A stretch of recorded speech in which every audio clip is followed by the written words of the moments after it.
Good morning, students. Myself, K. Lakshmi, Assistant Professor in SNH Department, Chevron Engineering College. Now, in the last session, we discussed about the production of plane polarized light. So there are various methods to convert the unpolarized light into polarized light. So here, these are the methods. So these are the methods: by reflection, by refraction, by scattering, by selective absorption, and by double refraction. In the last session, we discussed about the by reflection and refraction case. So by reflection case is also named as Brewster's law. So here the Brewster's law. So what is the Brewster's law? Simply, it is a refractive index. That means the tangent of angle of polarization P is equivalent to refractive index of the medium. What is refractive index, and how we decide which one medium is rarer and which one medium is denser in the last session. And also here we proved the angle between reflected and refracted rays is 90 degrees according to Brewster's law. So here we get 90 degrees angle. And also we discuss about the polarization by refraction, which is also called transmission. Here there is a pile of plates are there. So from this pile of plates, so each and every plate filter the horizontal component, horizontal electric vector. That means it is filter the one direction of electric vector, and it transmit only vertical electric field vector from one plate to another plate. That means here the pile of plates are act as a filtered plates which filtered the horizontal electric vector. So here the dot indicates the horizontal electric vector. And today we discuss about the what is Malus law. So what is Malus law? Let us a statement we have to read it. The intensity of the polarized light transmitted through the analyzer varies as the square of cosine of angle between the plane of the analyzer and the plane of the polarizer. Once again, I repeat what is the definition of analyzer and polarizer? Analyzer means whatever tourmaline, actually tourmaline crystal is used in this purpose. Actually, we have to use a tourmaline crystal as an analyzer as well as a polarizer. So here the analyzer is, it analyzes whether the light is a polarizer or not. Actually, we use same tourmaline crystal, same material for both analyze purpose and for polarize purpose. Here, in which it is a polarized light or not. So it gives a clarification about the light is converted into polarized light or not. That means simply to analyze that. So here the tourmaline crystal is act as an analyzer. Again, the same crystal, the same type of crystal is also act as a polarizer. That means it converted the unpolarized light into polarized light. So actually, this one we have to clearly discuss here. Let us from this picture, we are starting discuss about that. So these are the two tourmaline crystals. So these are the two tourmaline crystals. Here A is act as a polarizer, B is act as an analyzer. Here A is act as a polarizer, B is act as an analyzer. But both are tourmaline crystal. Both are made with the tourmaline crystal. Tourmaline crystal. They are polarized materials. Okay, both are tourmaline crystal, but one tourmaline crystal is act as a polarizer and another crystal is act as an analyzer.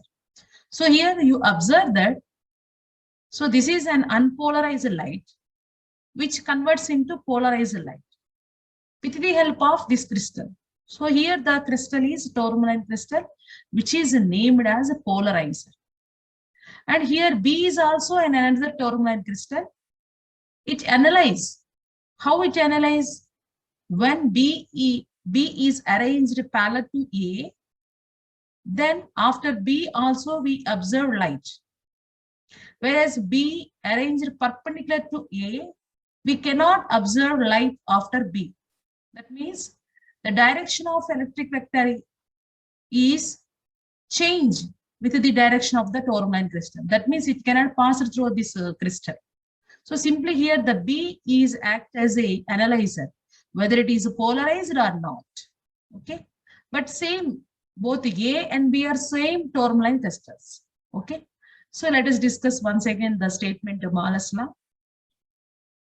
So here the intensity of the polarized light transmitted through the analyzer. So whatever the intensity of the light from the emitted light from the analyzer depends upon the square of the cosine of angle between the plane of analyzer and the plane of the polarizer. Okay, so here actually A is the amplitude of the incident polarized light. So what is the amplitude? I will give and explain that. For example, this is the light wave.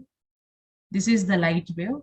Okay, so it will travel from one point to another point like that. So here, this is called amplitude. So this is the amplitude. Okay, now here A is the amplitude of the instant polarized light and theta is the angle between plane of polarizer and analyzer. So it is the angle between, so here it is the angle between theta, plane of polarizer and the plane of analyzer. So here the component A is split into two components. So here the component A is split into two components. So one is A cos theta, another one is A sin theta. Okay. Now, whatever the intensity of the light transmitted through the analyzer as according to statement, it is equivalent to the square of cosine of the angle between. So here it is the square of cosine of the angle between plane of a polarizer and a plane of analyzer. So that is nothing but I is equal to A cos theta whole square. That is equal to A square cos square theta.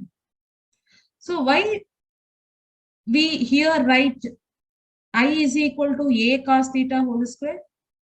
Actually, according to definition of intensity, square of the amplitude is nothing but intensity. Square of the amplitude. So here the amplitude is A, but here we have to take amplitude A cos theta because it is in the direction of plane of analyzer. So simply in place of amplitude A, we have to choose A cos theta. According to definition of intensity, intensity is equivalent to square of the amplitude. Actually, A is the amplitude, but here A cos theta is the amplitude along analyzer. So simply replace the A as A cos theta here. Okay. Why we have to write here A cos theta whole square? Because intensity is equivalent to square of the amplitude. That is the formula we have to discuss in earlier in a first topic, that is interference. Resultant amplitude square is nothing but intensity. And also we discuss in diffraction chapter also. Okay. Therefore, A square cos square theta. So if I naught be the intensity of the incident polarized light, then I naught is equal to A square. Let us assume here it is I theta. Okay. So A cos theta whole square. Now separate it. Then it is A square cos square theta. Now here replace the A square as I naught. This is I theta. You clearly observe that this is I theta. Now replace A square by I naught. Okay. Right. So finally, I theta is equal to I naught cos square theta formula. If two planes are parallel, that means, so this is the polarizer plane and this is the analyzer plane. If both are in a parallel position, then theta value is equivalent to 0. So now substitute here theta is equal to 0 value. As we already know, cos 0 value becomes to 1. So automatically I theta is equal to I naught, where cos square theta means this is equivalent to 1. So simply I theta value is equivalent to 0. Similarly, if these crystals, I mean polarizer and analyzer in a perpendicular manner, so I will show that.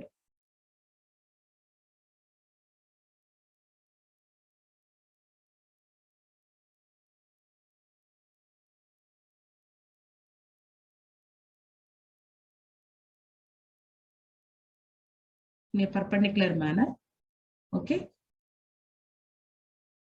Actually, this is in a two-dimensional. You have to imagine three-dimensional view. So these two crystals are in a perpendicular manner. That means theta value becomes to pi by 2. That is 90. So cos 90 value is 0. So automatically I theta becomes to 0. So from this, these are the how the theta value is varying. Then how the light emitted. That means that these two cases are clearly observed in the. I will show it once again. So here, both the crystals are in a parallel position. So we observe a maximum light here. Okay. Whenever these two crystals are in a perpendicular position, theta is equal to 0. The intensity of light is 0. We cannot observe any light here. Okay. So what is the light emitted through this analyzer? We can examine by using Morley's law. Okay. Now, and the next concept is,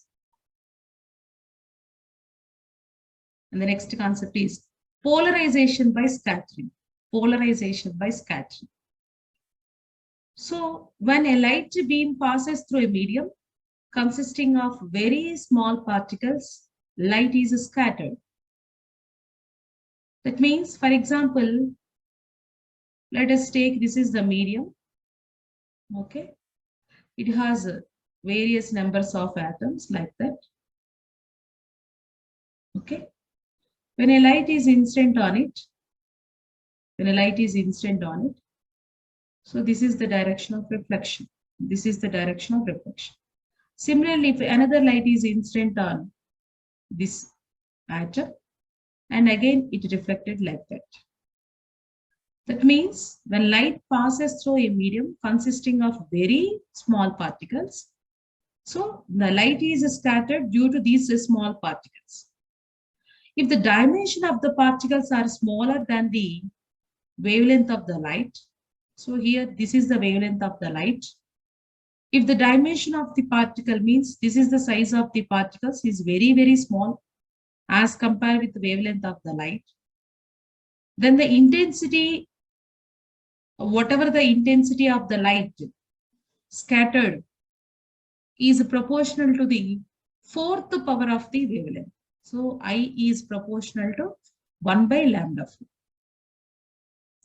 If light is passed through such a medium and scattered light is analyzed in the direction perpendicular to the direction of propagation of light.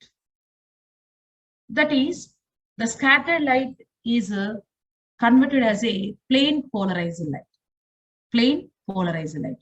So, for example, a good example for that is blue color of the sky. So, whatever the sunlight is incident on the clouds, so cloud consisting of tiny particles. So, as the incident light is very high wavelength as compared with the dimension of the particles. Now the cloud observed all the colors of the sunlight. It only scattered blue color. That means a single wavelength color. So simply it is a polarized light. Actually, the sunlight is an example of unpolarized light. When sunlight is incident on the clouds, all the particles are scattered only blue color light. So that's why sky, we observe the sky as a blue color. So this is the phenomena due to polarization of scattering. Polarization of scattering. Okay. Now, the another topic is polarization by selective absorption. Now, here we used a tourmaline crystal. Here it is a tourmaline crystal. Actually, this is an unpolarized light. It travels into different direction. Whenever it enters into the material, all the directions are observed here. Only selective one direction light is only emitted here. When you observe that, here only one direction, but here multiple directions. So this material absorbs and emit only one direction light. So this phenomena is called selective absorption. So polarization by selective absorption is very important because of its very wide uses in production of plane polarized light. Light passing through the crystal, it splits into components, horizontal and vertical components. Now it observes, when you observe the figure, it observes all the horizontal components. Hence, automatically only vertical components are come out from the material. So the light emerging from the crystal is linearly polarized light. What is the meaning of linearly polarized light? Actually, we discuss in types of polarized light.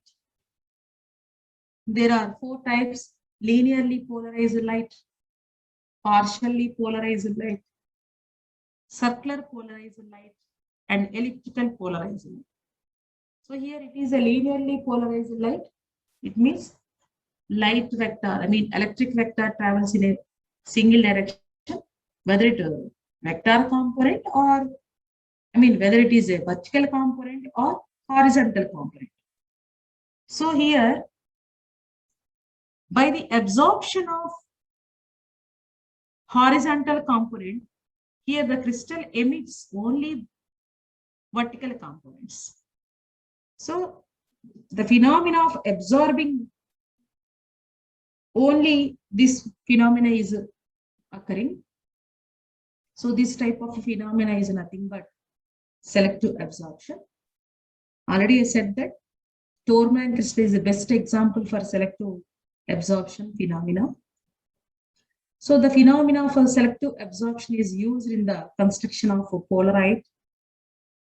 So the thin film enclosed between the glass plate is called Polaroid. Actually, this type of Polaroids we use in spectacles, whatever we use in summer season, and also in cars. When you observe the cars, the car windows, actually they are in black color coating. So that black color coating is nothing but Polaroid material. And also we observe in summer season, all we are used spectacles, cool glasses. So what is the material used in this cool glasses is nothing but a polarized material.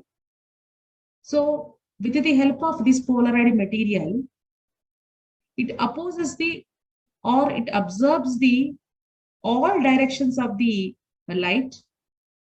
Just it passes or it emits only single direction of light. That means the intensity of the light is decreases. That's why whenever we use spectacles, I mean cool glasses, we feel like a cool and we feel like a very less intensity of light. Because of that, the glasses are made with polarized. So that's why polarized materials are very useful to us. Okay. And polarized transmitted plain polarized light of all colors. When you purchase different types of spectacles in the summer season, when you wear it, you feel some of the spectacles are like in a black color and a red color, yellow color like that. So these polarized materials are exist in all colors of wavelengths. So this is about the types of polarization. That means simply how to convert the unpolarized light into polarized light. Here there is a one method is still there. So that is a double refraction method. Before we discussing about the double refraction method, we have to know some basic definitions. So what are the definitions? Optic axis, principal section. Then we can easily understand the what is a double refraction. This is also a case which is used to convert the unpolarized light into polarized light. Okay. Right. What is an optic axis? What is an optic axis? A line passing through any one of the blunt corners and making equal angles with the three faces, which made at this corner gives the direction of the optic axis of the crystal. Okay, I will show with the diagram. Okay, let us draw a cube here. You imagine your room. Okay, so this is a cube. Okay, this is a cube. I will take this corner. So a line passing through any one of the corner. So I will take this corner. Okay, and makes equal angles with the three faces. So here, this is one face, and this is one face, and this is three face. Okay, this line makes equal angle with 1, 2, and 3. So this direction is nothing but optic axis. I will again explain that. It is an imaginary line and this passes through the corner. So this is a cube. Actually, this is a crystal. We have to choose a crystal in the form of cube. Now this is a line which makes the same angle with the three faces. So this is the first, this is a one face, and this is another face, and this is the third one, and so three faces are there. Now this is the line makes equal angle with these three faces. So simply for this crystal, this line is act as a optic axis. I think all of you understand whatever I'm saying. Okay. Now, what are the characteristics of optic axis? It is a line, just a direction, just a direction. It is not a line, it is just a direction, an imaginary line, that's all. Hence, any line parallel to this line is also act as a optic axis. So I think this is also optic axis. This is also optic axis. Any line parallel to this one is also optic axis. It is just a direction, an imaginary line. Okay. Now, crystal having one optic axis are called uniaxial crystals. So, for example, this is a crystal. So, this is only one of the optic axis. This is the only one of the optic axis. Okay. So, such a crystals are named as uniaxial crystals. Example, quartz, calcite. If some crystals having more than one optic axis, that means two optic axes, such a crystals are called biaxial crystals. Biaxial crystals. Example, mica. Example, mica. Now, the third characteristic is along the optic axis, VE, VO. What is VE here? VE means velocity of extraordinary ray. What is extraordinary ray? I will explain further topic. Okay. What is VO? Velocity of ordinary ray. Okay. So what is extraordinary ray and ordinary ray? This concept we will discuss in further level. Okay. So finally, our conclusion is along the optics axis. So this is the optic axis. Along this optic axis, velocity of E ray, and velocity of O ray. That means E ray and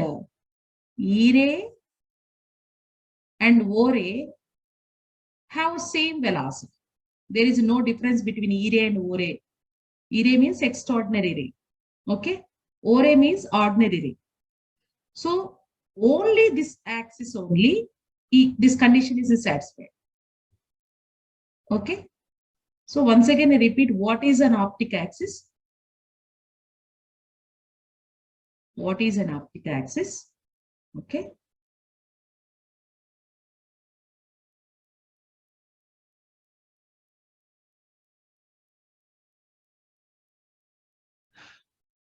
Let us draw a cube.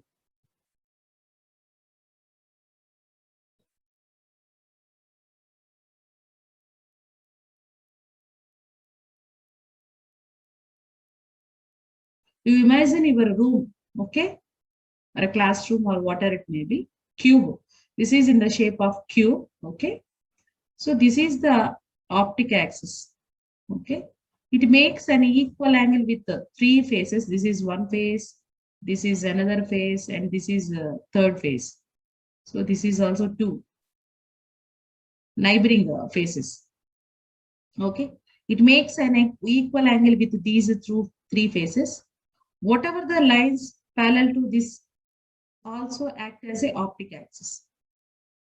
Parallel to this axis is also optic axis.